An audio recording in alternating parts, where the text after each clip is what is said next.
debat itu akan kita tunggu-tunggu. Nanti tanggal 12 Desember akan kita lihat penampilan Ganjar Pranowo, Mahfud MD, Anies Baswedan, Cak Imin, Prabowo dan Gibran. Apakah benar penampilan Prabowo yang dulu garang lebih TNI daripada TNI akan menjadi gemoy yang hanya bisa menari-nari untuk mengalihkan jawaban agar mengalihkan perhatian orang? Apakah Gibran yang katanya dengan gagah berani, tenang Pak Prabowo, sudah ada saya, ini benar-benar bisa tampil prima? Yang dilawan macan Ganjar Pranowo, Mahfud MD, Anies Baswedan, dan Muhaimin Iskandar.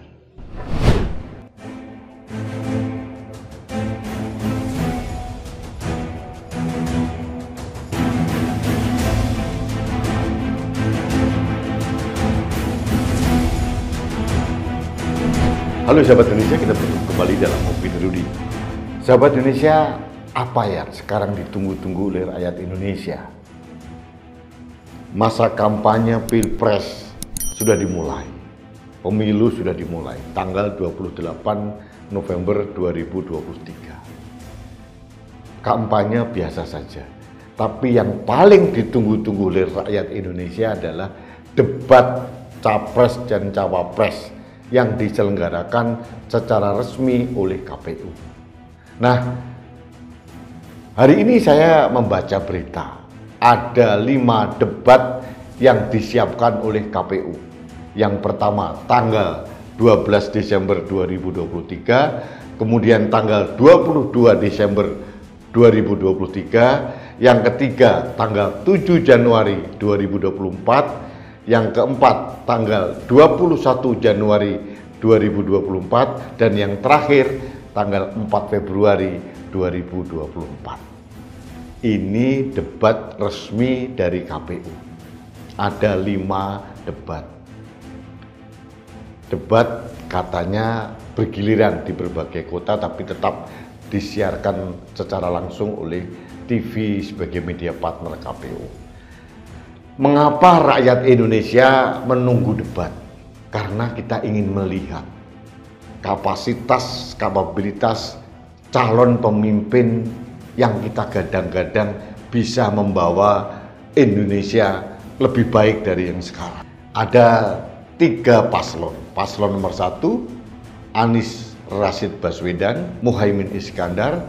Paslon nomor 2, Prabowo Subianto dan Gibran Rakabuming Raka. Paslon yang ketiga adalah Ganjar Pranowo dan Profesor Mahfud MD. Nah, kita akan melihat bagaimana nanti penampilan seorang Gibran yang konon merupakan anak muda hebat, anak presiden, berdebat melawan Profesor Mahfud MD misalkan, berdebat melawan Muhaimin Iskandar misalkan. Jujur saya pengen melihat itu. Kalau Anies Baswedan, Ganjar Pranowo, Prabowo, isu kita sudah sering melihat. Jujur yang ditunggu-tunggu oleh masyarakat Indonesia adalah penampilan sang putra mahkota yang bernama Gibran Rakabuming Raka. Mudah-mudahan Gibran bisa mempersiapkan diri, tidak mempermalukan dirinya dan keluarganya, apalagi dia akan mendapatkan tiket emas hasil gonjang-ganjing yang dilakukan oleh sang paman Anwar Usman, apalagi dia adalah anak emas Presiden Republik Indonesia, apalagi dia adalah anak muda yang dipaksakan secara instan menjadi calon wakil presiden. Worth it gak? Sesuai gak dengan segala kehebohan demokrasi yang diacak-acak seperti ini? Sesuai nggak penampilan Gibran dengan hukum yang sudah dibolak-balik, diputar ke sana kemari? Sesuai nggak penampilan seorang Gibran yang dianggap anak haram konstitusi? Ini kita tunggu.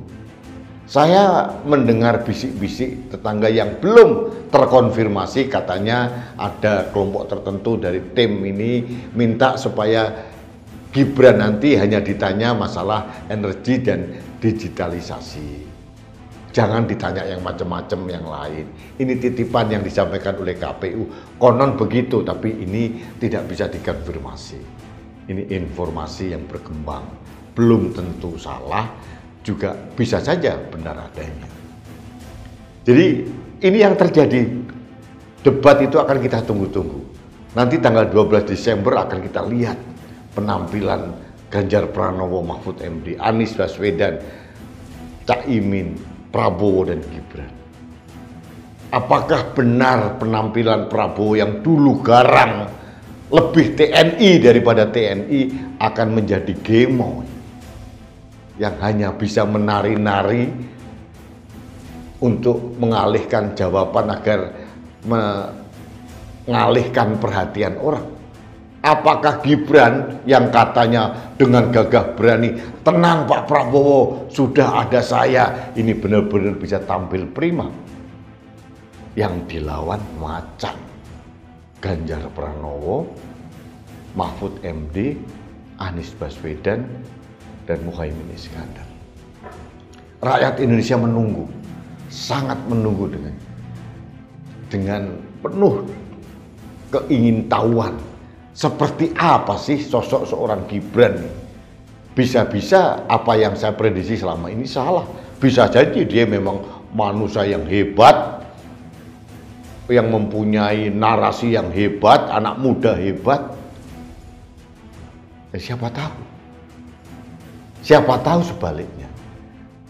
Rakyat Indonesia menunggu dengan gemas dan sekaligus cemas. Yang cemas tentu saja adalah keluarganya Gibran. Apakah dia menguasai permasalahan keindonesiaan kita sekarang ini? Kompleksitas masalah kita besar sekali. Pasca COVID-19 ini, negara sedang berubah. Geopolitik juga berubah di tingkat lokal, regional, global juga berubah. Mampu nggak seorang Gibran menjelaskan kepada publik bahwa dia layak menjadi RI 2. Ini yang kita tunggu-tunggu saja. Jujur saya penasaran. Dan yang penasaran bukan hanya saya, tapi seluruh rakyat Indonesia. Kalau melihat rekam jejak seorang Gibran, pertama pelin-pelan. Ngomong ngurus SKCK, oh saya nggak ngurus apa-apa, ternyata ngurus. Ngomong tidak mau jadi cawapres, masih ada yang lebih baik, ternyata mencalonkan diri. Ngomongnya sepotong-potong, ditanya penanya bagaimana solusi dengan sulitnya mencari lapangan kerja, jawabannya simpel, jadi pengusaha saja. Ini ciri khas Gibran. Nah, nanti pada saat debat ada moderatornya, disorot oleh kamera-kamera dan dilihat oleh ratusan juta masyarakat Indonesia, bagaimana penampilan Gibran? Kita tunggu saja. Jujur, saya tidak menunggu penampilan Ganjar Pranowo karena sudah pasti hebat, apalagi Profesor Mahfud MD. Anies Baswedan memang pandai merangkai kata, Cak Imin, Pak Prabowo seperti biasa karena sudah 3 kali beliau ikut debat dan selalu kalah. Dan sekarang yang benar-benar kita tunggu adalah penampilan sang rising star Gibran. Benar gak dia sesuai dengan effort yang diperjuangkan oleh Ibu Suri, oleh keluarganya, oleh ayahnya, oleh istrinya, dan oleh orang-orang terdekatnya? Apakah sesuai akhirnya Partai Golkar yang besar begitu tunduk di kaki seorang Gibran?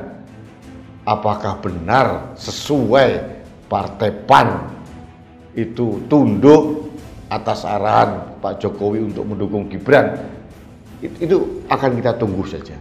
Dan milenial dan Gen Z akan melihat apakah penampilan Gibran ini akan mewakili, merepresentasikan kehebatan kelompok milenial atau Gen Z, atau malah sebaliknya mempermalukan kelompok milenial dan Gen Z. Kita lihat saja nanti tanggal 12 Desember 2023. Kita tunggu. Saya tidak sabar menunggu kesempatan itu.